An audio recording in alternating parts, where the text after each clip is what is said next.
Welcome to the Live to 110 podcast. My name is Wendy Myers, and you can find me on live to110.com. Just go there if you want to live a long, healthy, disease-free life. Got all kinds of info for you on diet, lifestyle, detoxification, and surviving to 110. Today we have Ben Greenfield on the podcast. He is a fitness expert, a fitness god in my opinion.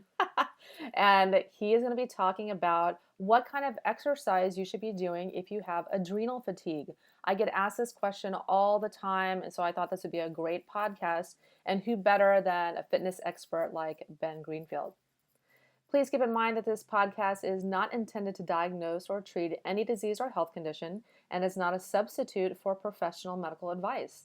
The Live to 110 podcast is solely informational in nature for entertainment purposes only, so please consult your healthcare practitioner before engaging in anything that we just suggest today on the show. I'm so thrilled to finally have launched my Body Biorehab online health program. You can learn more at bodybiorehab.com. I wanted to create a very affordable, accessible online health program where you can learn all the things that I think are very important to live a long, healthy life and help to reverse disease, improve your health, your energy, get your libido back, get your mojo back. So I've created 5 modules: diet, exercise, stress, sleep, and detoxification. So go sign up at bodybiorehab.com and learn more. Our guest today is Ben Greenfield. He is the author of the New York Times bestseller, Beyond Training. He has a very balanced approach to fitness, nutrition, and health, which comes from his extensive experience in fitness and wellness industry as one of the country's leading personal trainers and wellness consultants. In 2008, Ben was nominated by the NSCA as America's top personal trainer. And in 2013 and 14, Ben was voted as one of the top 100 most influential individuals in health and fitness. As a public speaker on fitness, nutrition, and training, Ben has hosted several top-ranked fitness and health podcasts on iTunes, including Get Fit Guy, The Ben Greenfield Fitness Show, and Obstacle Dominator. Ben speaks around the world, and in addition to presenting at multi-day conferences in global hotspots as Dubai, London, and Thailand, he also is a regular speaker at Paleo Effects, actually happening in April, and the Ancestral Health Symposium. Ben resides in Spokane, Washington with his wife, Jessa, and twin boys, River and Taryn. Hi, Ben. Thank you so much for coming on the show. Hey, thanks for having me on. I think that's hilarious that you're working out while we're doing the podcast. This isn't really working out. I don't consider a walking treadmill workstation to be a workout. You'd probably croak if you saw my actual workouts. But Yeah. no, this is just being active. This is simulating the hunter-gatherer lifestyle while living in a post-industrial era. Yeah. I need to get one of those. Yeah, It's on the list. Yep, the pull-up bar in the door, pretty much everything you need to fool your body into thinking that you're hunting and gathering and gardening and anything else all day long when all you're really doing is working on a laptop. Yeah, I need to fool my body more often. Yeah. So why don't you tell the listeners a little bit about yourself and, pretty much your role as a fitness god? Fitness god. I've been pretty much in fitness since I was 15 years old, teaching private tennis lessons, studied exercise science and nutrition and biomechanics in college while I was playing collegiate tennis. I also played water polo and volleyball in college and eventually got into bodybuilding. And then Ironman triathlon after that. I opened up a bunch of personal training studios and gyms in Idaho and Washington, and in 2008 was voted as America's top personal trainer. And about 6 years ago started doing a lot more kind of online consulting and doing a lot more kind of like Skype work with folks, a lot more freelance writing, in terms of like my blog at bengreenfieldfitness.com, just turning out articles there. I've got a couple of podcasts I do on the side, and and I'm still racing, still, doing camps and clinics and working out myself. But yeah, it's been pretty much all I've ever done is help people get fit, help people heal injuries. Seems like these days I'm doing a lot more in like the anti-aging and biohacking kind of sectors too. Maybe that's just because I'm getting old. I don't know, Yeah. but Yeah, I start getting a but lot more worried about yeah, those things. How to biohack yeah, everything. exactly. Yeah, it's kind of weird. Like, yeah, you start thinking more about everything from like skin and connective tissue and joints and living longer. The older you get, and it's like my writings and my podcasts and my topics of choice seem to like be going more towards that. And I don't know what's going to happen once I'm like 6 years old. Maybe I'll start, I don't know, writing about What to do when whatever, you're falling apart. golf maybe, I don't Yeah. know. Or what to do when you're falling apart. Yeah, exactly. Well, hopefully that doesn't happen, right? Like Yeah, that's why yeah. I'm doing everything I do now, so I don't fall apart when I'm 60 or Yeah, me 70 too. I'm trying to do or everything I 100 can. or 110. Exactly, exactly. You have to detox if you want to live that long. So let's talk about, the topic of our podcast. I get asked this all the time. What kind of exercise should people doing when they have adrenal fatigue? Yeah, that's a good question. It kind of depends on the stage of adrenal fatigue, right? Because if you're still in a stage where you're producing adequate amounts of cortisol and your sympathetic nervous system is still pretty robust, a lot of times all you need to do is simply program in more rest days and recovery days, and that's what you see a lot of times with like the CrossFitters or the triathletes or the marathoners. They're really not in stage 3 or 4. They're still motivated to work out. They're still producing a lot of cortisol. They still have a lot of sympathetic drive, and they simply need those days. Like for me, that like today is a recovery day for me. I'll be walking on my treadmill while I'm working. I'll visit the sauna for about 30 or 40 minutes and sweat things out this afternoon while I'm reading some magazines.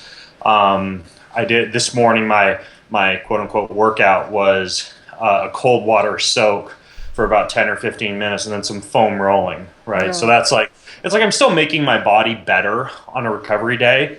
But a lot of times that's all it takes. If you've got like early stage adrenal fatigue and you just need to program a little bit of extra rest in and realize that rest doesn't mean you go stir crazy sitting around the house, but you're actually able to do things that make your body better.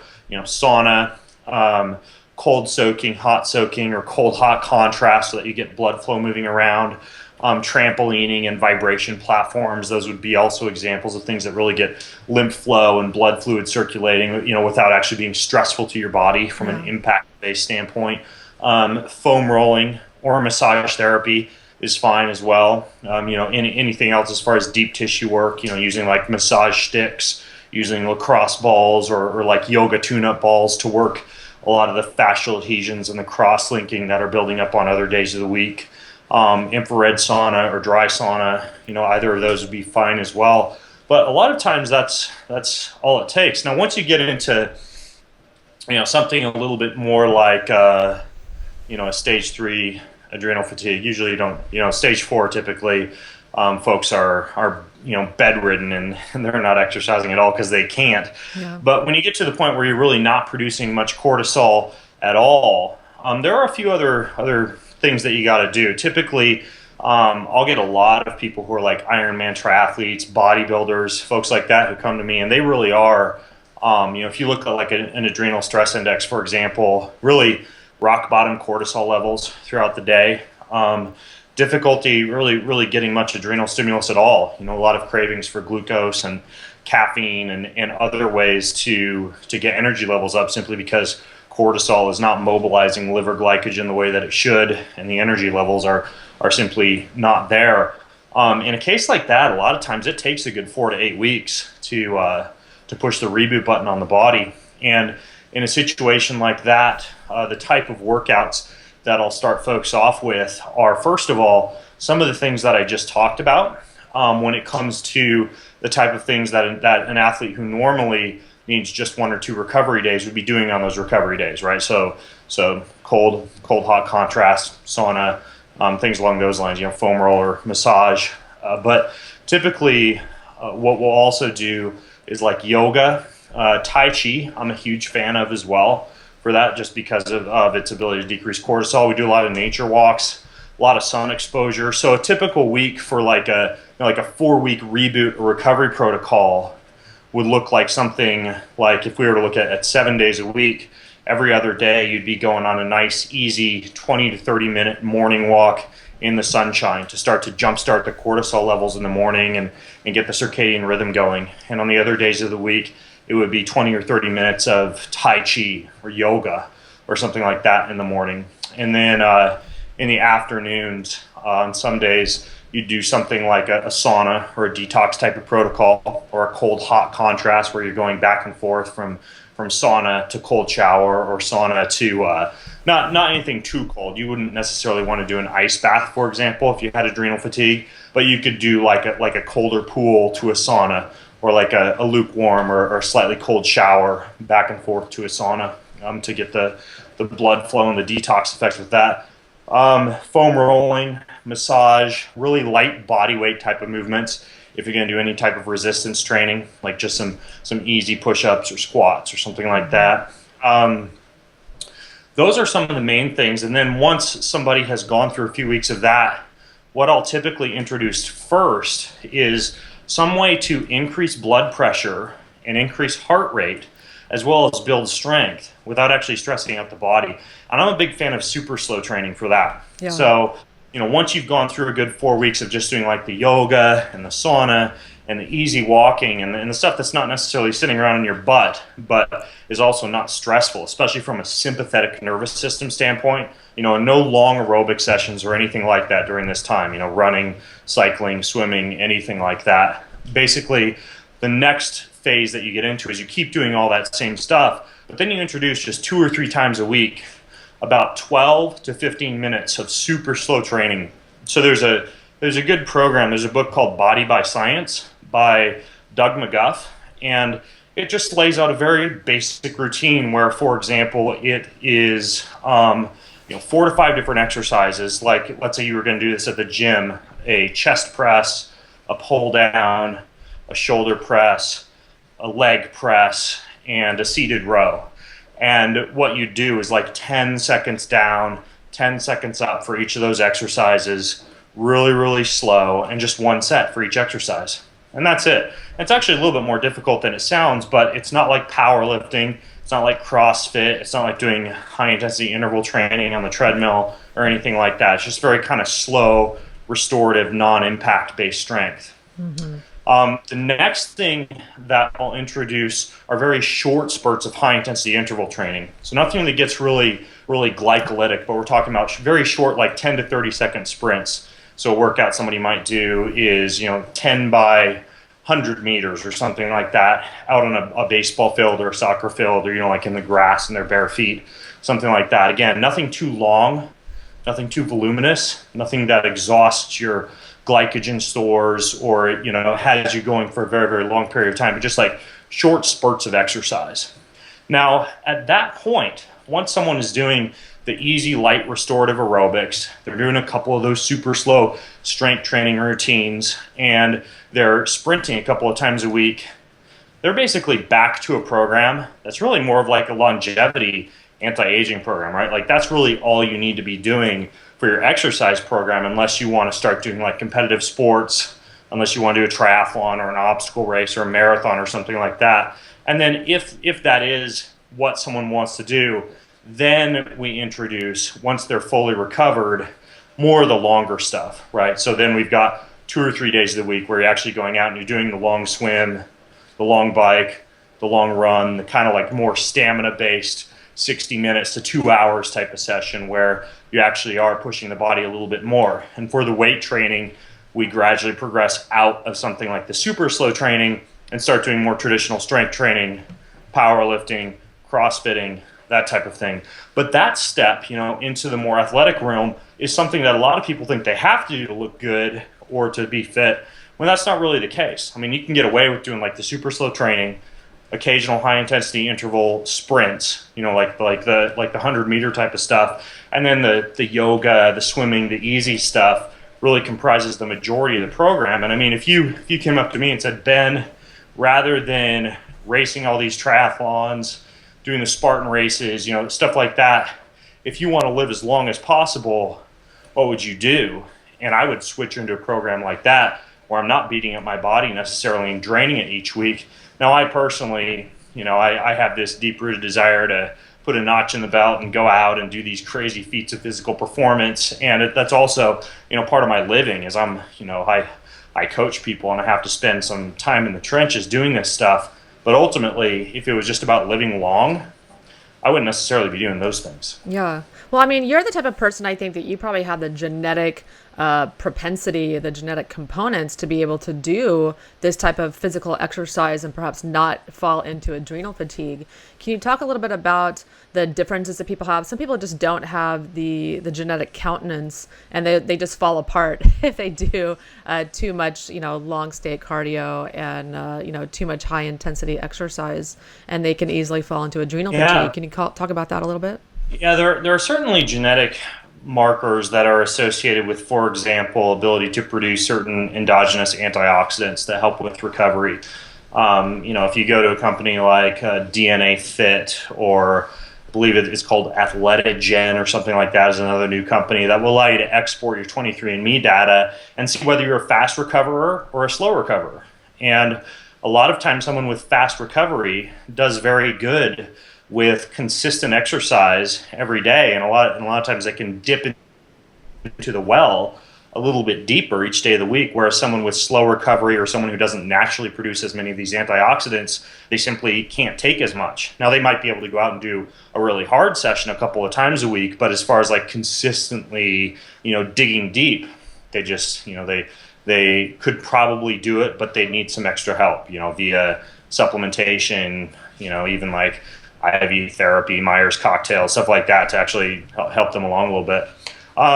The other thing is the warrior versus the worrier gene. Someone who has like two of the warrior genes, they tend to be like, these are like the professional athletes, right? Like the 6'8", 5% body fat, 300-pound football players who are obviously like, they would have been a warrior king, like thousands of years ago. Yeah. And then some people have a copy of the warrior gene and then also the worrier gene, which is kind of like your average person who's able to go out and exercise. Probably somebody, and that's what I have, is like I have one copy of the warrior and one copy of the worrier, where I've got enough of that warrior gene to be able to really throw some hard stuff at my body, but I'm not like a complete physical specimen, right? Like, so I'm 6'2", I'm 180 pounds. That's not really going to necessarily put me into like the elite athlete category, but that genetic combination is pretty common. And then a lot of people have like two copies of the warrior gene, and they're not all that great at sports. They're just not naturally gifted, and they kind of have an uphill battle. That's not to say that they can't be healthy and do a lot of these things that, like the yoga and the walking and the Tai Chi and the dancing and all of the things that help to keep you happy and fit for life, but maybe they're not ever going to really like win the day's CrossFit WOD or whatever. Yeah. So we're not doing an Ironman. Yeah, or they're doing an Ironman, but they're not doing it in 9 hours, right? Yeah. Like they're like more like 14, 15 hours, and but they're probably good at other stuff. So it's kind of a lot of those things that we tend to see in society or in school or whatever. The people who are naturally gifted at sports or athletics, and the people who aren't. Yeah, part of that can be traced right back to genetics. So It's really interesting. Can you talk a little bit about when someone exercises, they do some intense cardio, whatnot, and they're just completely wiped out? Can you talk about how that might be a sign of adrenal fatigue? Because I think that there's a lot of people out there that have adrenal fatigue and they don't realize it. Yeah. If you're completely wiped out after a workout, sometimes, and I see this more and more these days, it can simply mean you're glycogen depleted. You see that a lot of times in like the low carb people who are following a low carbohydrate diet protocol that was designed for a relatively sedentary person, right? Like 30 to 40 grams of carbohydrates a day. And, a lot of times I'll get someone who comes to me and they're doing like the whole ketosis thing, but they don't understand that you can be in ketosis and you can still get all the benefits of like a low carb, high fat diet. But if you're exercising a lot, low carb for you is 100 to 200 grams a day, not 30 to 40 grams a day. So that was certainly the case for me when I first started to kind of experiment with ketosis. And, the first recommendations that I read were from guys like, Dr. Jeff Volek, who does a lot of the research on ketosis, but he doesn't really exercise, right? Like he occasionally like lifts weights and that's it. And so I was following his recommendations, and it was nowhere near the carbohydrate intake necessary for me to be able to get through a workout without feeling exhausted. And, I was testing breath ketones and blood ketones and all that jazz, and figured out that I could get my ketones just as high as, Dr. Volek was talking about in his book, like low carbohydrate diet for a performance, or I forget the actual name of his book. But anyways, really high ketone values at like 3 to 4 times the level of carbs that a relatively sedentary person would recommend. So that's one thing. And it is possible, if you're in a consistent state of glycogen depletion, for you to get a lot of the symptoms of adrenal fatigue or sluggish metabolism, because you need enough glucose to, for example, convert inactive to active thyroid hormone. So that's one thing to realize, is that a big part of it can be glycogen related. As far as feeling really run down after a workout, yeah, I mean, if you've got a large amount of, say, like a pregnenolone steal happening, where a lot of your hormonal precursors, like vitamin D, for example, are getting shuttled towards cortisol formation from constantly being stressed and overtrained,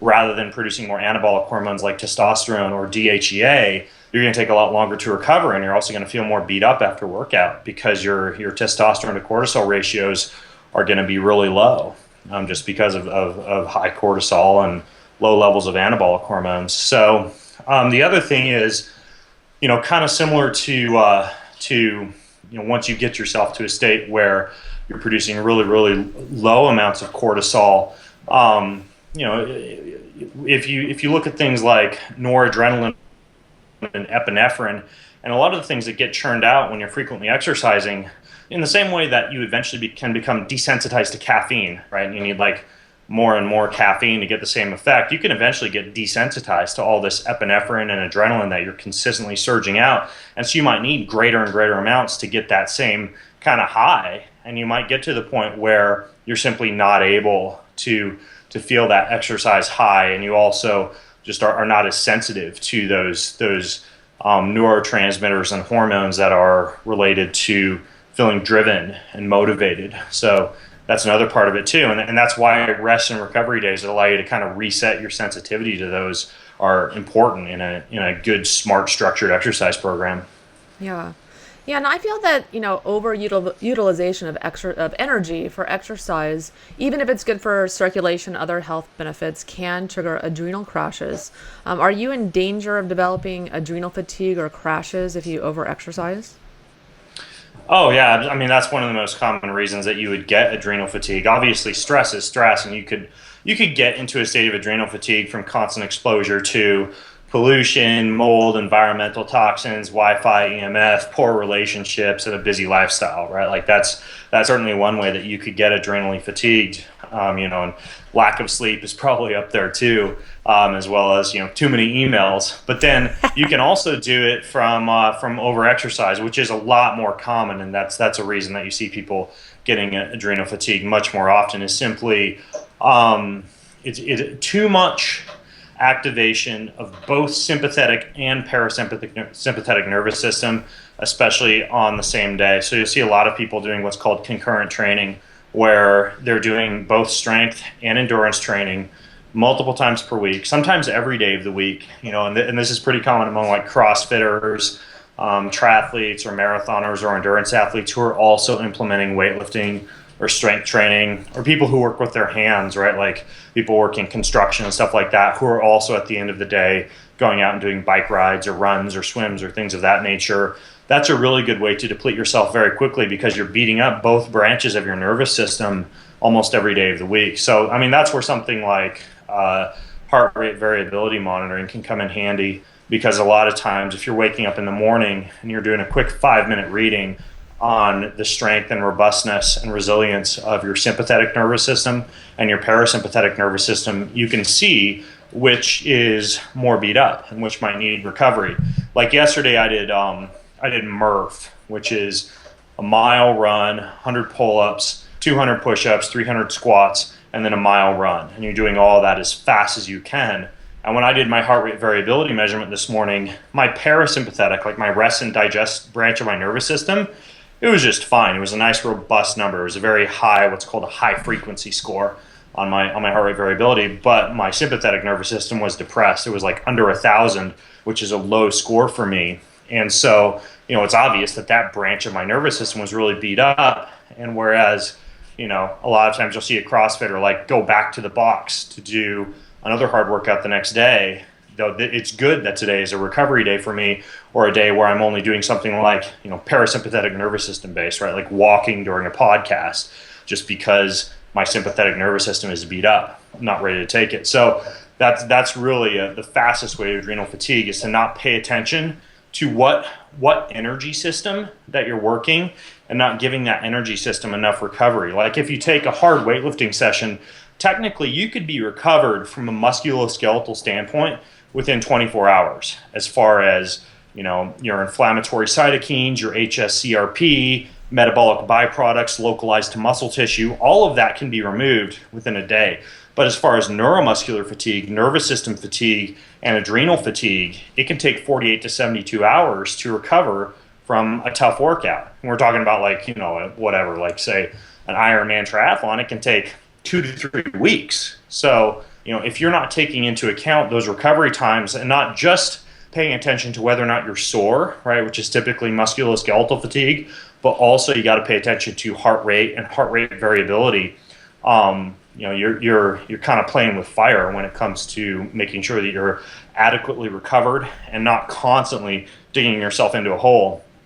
The other important thing to realize is that in many cases, it's a concept known as periodization in sports, but you should, at certain times, if you're trying to get very, very fit, purposefully dig yourself into a hole.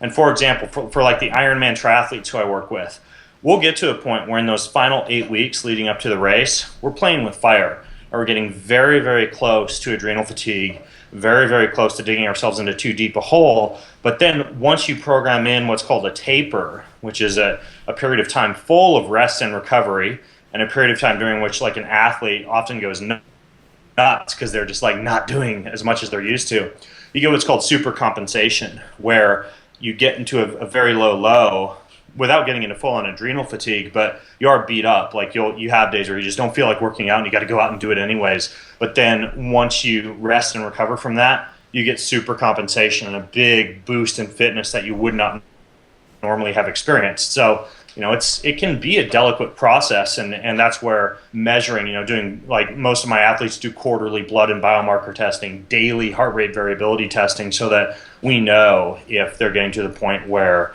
they're very, very close to adrenal fatigue or overtraining. Yeah. Yeah, and I think an exercise program should be designed specifically for the level of adrenal function. You need to keep a pulse on your energy levels and how you feel so you don't overdo it. Can you talk a little bit about that? Really, listening to your body and tuning into your body? Yeah, exactly. I mean, you can't necessarily follow what's in Men's Health or Women's Health magazine and expect it to work for you. And that relates to what I mentioned. It can be tough to do an adrenal stress index every day, and expensive to look at salivary cortisol and DHEA, 4 times a day, every day. But you can look at corollaries, right? You can look at heart rate variability. That's a perfect example. Heart rate is another good example, meaning that, a lot of times people think that the lower your resting heart rate gets, the better, right? Like the more fitter you are, because your stroke volume is increasing. You're pumping out more blood with every beat of your heart. So therefore, if you're having to pump less times per minute, you must be getting greater blood volume and better heart efficiency, better cardiovascular efficiency. But in people who are already fit, a sudden drop in heart rate can be indicative of a risk for adrenal fatigue or overtraining syndrome. And then the same, heart rate variability I already explained, but that's another thing where if there's a sudden drop in heart rate variability or a consistent daily low heart rate variability in someone who normally has a high heart rate variability, that's another thing that you need to pay attention to. And that's going to change from person to person. And a lot of times, interestingly, it can change not just based on exercise, but also on travel, circadian rhythms, work stress, relationship stress, whether or not the Wi-Fi router is off at night or on at night. Little things like that add up pretty quickly when it comes to something like heart rate variability. There are other things that you can look at. I mean, fluctuations in weight, like a sudden drop in weight can be a warning sign. Standing up and sitting down and feeling dizzy when you go from a seated to a standing position, that can be another warning sign. Feeling like the legs are really loaded with lactic acid every time you go up a flight of stairs. A lot of times that can either be a warning sign that you're getting close to adrenal fatigue or that you're very low on glycogen. Sometimes both. There's a really cool tool. It's called RestWise. I don't remember what the website is. It might be restwise.com, but they allow you to, when you wake up in the morning, track like 9 different variables, from your mood to your heart rate to your urine color to your weight to your heart rate variability, to kind of give you a running metric that you can look at. And I mean, if you wanted to pull in as many variables as possible, that's a little bit more of a laborious process, in my opinion, that more of like a very serious athlete or someone who's, say really putting a lot of their life into getting ready for like an Ironman or something like that might do. That it's a useful tool. I find that most folks, even people who aren't very serious about sports but just want to be in this game for anti-aging and longevity, I like the concept of just doing heart rate and heart rate variability. Simple 5-minute morning measurement every day, and it gives you a lot of data. And that's what I personally do. Is just that measurement. I think it's really important also for people to kind of keep in mind an adrenal budget, where you can't do everything. You can't not sleep and work out 5 days a week and eat too many carbs and, drink alcohol with your friends on the weekends. Like, there has to be a budget. Can you talk a little bit about that?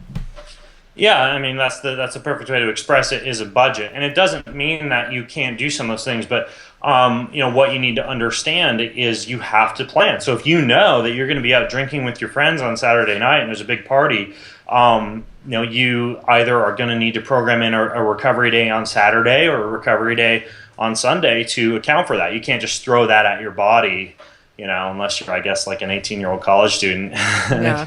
I know I was more robust when I was in college, and expect it to bounce back. The same could be said, for example, for relationship stress, right? Like if you're going through a difficult time with a spouse or a loved one or a pet or a child or something like that, you're going to find that there can't be a disconnect between that and your exercise routine, and you may have to program in a week. I had a client who recently finished up about 2 weeks of international travel. He was just all over the place. He was speaking. He's a high-level CEO, and just like a lot of stress. And he was working out during that time. Like, I know that's what he needs to stay sane. So I was programming in workouts for him. And, most of those 2 weeks he was working out. But by the time he got home, I knew his budget was pretty close to empty. And his entire week for that week when he got home was basically yoga, easy walks, couple of easy swims, a lot of time spent in the sauna, and just 7 days, right? Like, of repaying that budget and rebuilding the bank account of stress again, so that he would be able to start delving back into some of his other goals once he'd come out of that de-stress period, and he could start to focus on things like building muscle, burning fat, boosting VO2 max, and some of his other goals. But yeah, you always have to take into account that budget, and you can't just kind of like throw stuff willy-nilly at your body. Yeah, I think it's such an important point. You can't do everything. You have to make choices in life about what your priorities are and follow those goals. Absolutely. Yeah, exactly. I have a question I'd like to ask all of my guests. What do you think is the most pressing health issue in the world today? Oh, gosh. It kind of depends, because, like, for example, I'm a big fan of World Vision, the charity that helps to get water to people in developing countries who have no access to clean water, and to clothe children who can't be clothed, and to provide food for folks. And obviously, basic, like you look at Maslow's needs, right? So it's just like these people is just like basic food, water, shelter. And when I'm talking with people who, I'm trying to get them off their butts to do something like a standing workstation or reduce the amount of sedentary activity that they have during the day, certainly that's a pressing need in America, right? Like the whole, like just getting people out of the mode of sitting all day long and then fighting that with an exercise session at the end of the day. And I would say that, in modern developed, first world countries or whatever, that's the biggest thing, is just like getting off your butt and moving and hacking your environment so that you're not sedentary all day long. But then in a developing country, all of a sudden that doesn't seem very important at all. All of a sudden it's like it's clean water and it's food and it's shelter and it's HIV and all these other issues that are way more serious than all of us fat Westerners trying to get off our butts. Yeah. So it kind of depends. But ultimately, where we're living, and probably for the majority of our audience, it's basically figuring out ways that you can be more active during the day, and figuring out ways, especially so that you're not like sitting with your glute muscles turned off, your hip flexors shortened, your low back basically compressed, your neck thrust forward, and then you get up, you try to exercise, and you get injured because everything is just biomechanically off. If you look at our ancestors, they did not spend as much time each day sitting as we do. And I'll be going over to my kids' school after we talk. They have a talent show over there, and one of the things I'm doing is getting standing desks for each classroom, so that kids grow up not only able to stand, but also aware of the fact that you don't have to sit to get stuff done, right? Like sitting does not have to be the go-to posture during the day. And in our house, we kind of follow that rule of you sit to eat, right? Like that's the time when you want a lot of parasympathetic nervous system activation and you want to be relaxed and in that posture. And the rest of the time we're standing, lying, kneeling, lunging, you name it, doing anything except this modern, chair form of sitting. Yeah. So, damn it, I'm getting a standing desk. Where do you get one? Where do you get a treadmill desk? Or what brand do you use? Well, until this year, I just had a cabinet in my house that I had a little shoebox on top of, right? And that was it. Yeah. And that was what I did for, like 4 or 5 years. Now I have one of those little crank desks. It's called a Rebel desk. I wrote a big article on my site about all the different stand-up desks and treadmill desks and stuff that are out there. But my setup is I have a standing desk called a Rebel desk, which is it can crank up and down. It's a hand crank, so there's no EMF, right? Like a lot of them have motors. This one doesn't. My treadmill is a manual treadmill. It's called a True Form. I got a True Form because I can run or walk on it, so I could do a workout on it if I wanted to, but I can also walk very slowly. And again, no motor, no EMF. Yeah. And then I also have basically a very dense foam mat called a Kai Bounder that's next to my desk, so that if I'm not on my treadmill and I'm standing, I'm not on like hard carpet all day long, but I can kind of shift my body weight to different muscles, so there's not any overuse injuries that are occurring while I'm standing. And then I also have this little stool that I can lean against if I need to lean, and that one's made by a company called Focal Upright. It's called a Mogo. And so and I've got little like foam rollers and stuff in my office, so it's like a little playground, right? So like all day long I can be in different positions. There's a pull-up bar outside that I can go hang from like a monkey. So I just try and subject my body to all sorts of different positions all day long. So it's a gym / office. Yeah. Yeah.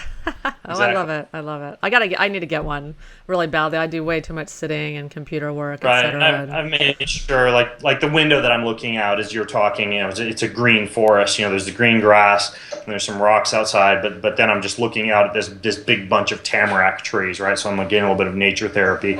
So I've kind of hacked it so that, as I'm going throughout my day, I'm really, I don't finish the day exhausted and feeling unhealthy and sick and tired. I finish feeling energized. So Yeah. I have honestly too many days where I feel like that. I'm just drained from working so much, and gotta get that energy going. The treadmill does. I'm telling you got to hack your environment. Yeah, that's what I'm gonna do.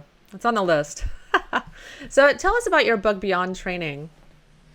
Beyond Training it's as the name implies, everything that goes beyond the workout. Right, because I worked with so many athletes and weekend warriors and recreational exercisers who really kind of did have the exercise thing down, right? Like they're working out, but everything from like digestion to sleep to recovery to hormonal balance to stress control to like really good nutrient-dense nutrition was not happening. So, this book is basically a culmination of about 10 years of time spent in the trenches just helping people navigate everything that assists with longevity and anti-aging and performance and fat loss and recovery that goes beyond just the workout. So all those things that you have to take into account. And so it's like 500 pages worth of biohacks and meals and recovery tools and everything else necessary to kind of keep you in the game long term and ensure that you're not just getting performance, but that you're also getting health. Yeah. Well, thank you so much for being on the podcast. I really appreciate it. I'm glad we're finally able to record it. And I was on your podcast, so listeners can go check that out on HTMA. That's right. And I gotta thank you for the hair mineral analysis. We identified manganese as kind of a big culprit, and I now have, because I was on well water, I assumed I was pretty good to go on that. And was already filtering out bacterial-based iron, but now I've got a really good manganese filter added on that. Perfect. So filtering that out of the water, and I want to test here pretty soon and see how that reflects in the hair mineral analysis. Yeah, we'll definitely do a retest for sure. Yeah. So I've taken that into account for sure, and I'm also based on the copper issue. I've decided that probably one of the better things that I could be doing is more of like a daily sauna treatment. Mm-hmm. And so I'm in the upstairs closet, what was supposed to be my wife's sewing equipment closet. I'm basically installing a full-on like walk-in infrared sauna up there. So that'll be right next to the bedroom, and I can just roll out of bed and go sit in there in the morning for my for my meditation and my breathing and everything. So that's perfect. That sounds perfect. Yeah. Yeah, and a lot of people are surprised. They're drinking well water, thinking they're doing so good with their water, and they get the manganese, iron toxicity surprise, and even uranium as well. Yeah, exactly. So, thanks for going through that with me. Yeah, for sure. Well, Ben, tell listeners where they can find you and about your other podcasts, etc. Yeah, the best place to go is just bengreenfieldfitness.com. You can use that as a portal to get to my podcast and my articles and things of that nature. And I'm always trying to put out good information for folks. Let's see, what did I talk about this week? I believe this week was the effects of marijuana on physical and cognitive performance. And then the podcast this week is on hydration and electrolytes, and specifically how to find out your own unique sodium loss in your sweat, how to replenish that accordingly, and how to ensure that you're staying hydrated during activity and during your day-to-day routine. So, I'm always trying to put out something kind of cutting edge when it comes especially to like performance, biohacking, nutrition, that type of thing. So bengreenfieldfitness.com. Yeah, you have a lot of really unique podcasts. You've been doing it a long time too. You have over 300 podcasts.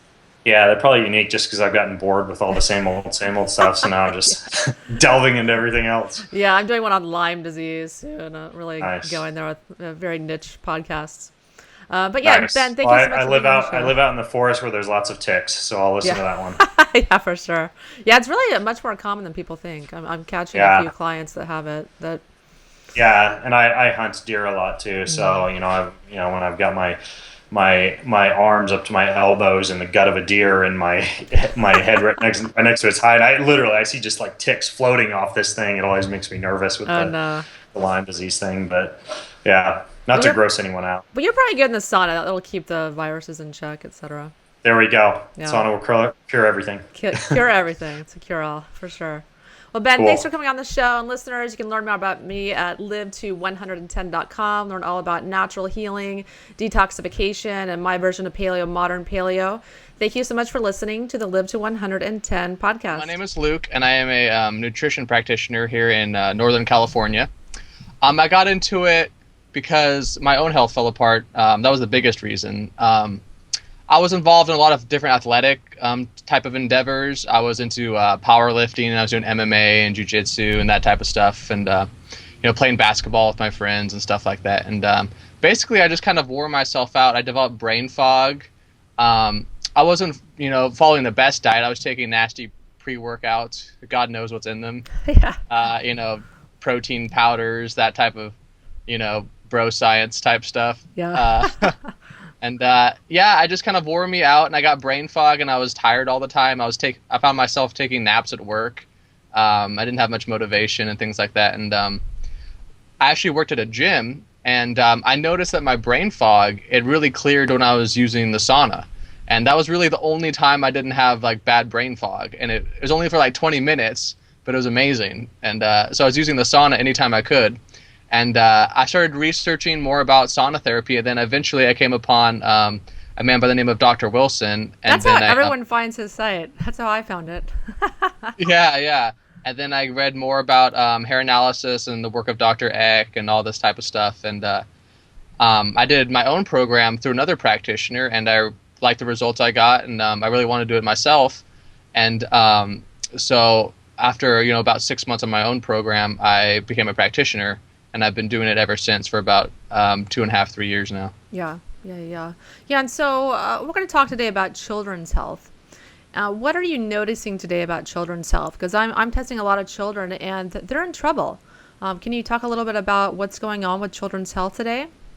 Yeah, I mean, I'm sure I'm noticing the same things you're noticing. Not to be a pessimist, but it is a little bit disheartening when you truly understand hair mineral analysis, like I'm sure you do, and you see firsthand the state of the children's bodies today, even the very young children. People talk about adrenal burnout and things like that, and they talk about it in regards usually to older people, and I look at hair tests of children, they're 3 years old and they're already in what we call burnout. Yeah. And the situation is definitely, it seems to be getting worse, unfortunately. I think there is more awareness being brought to the issue as we see more developmental disorders and things like autism and things like that. I think there are more, there's more info for parents than ever before, but unfortunately, it's difficult to know. One of the things that I run into is these children, they come from good families, right? They're eating a pretty good diet, drinking spring water. They're,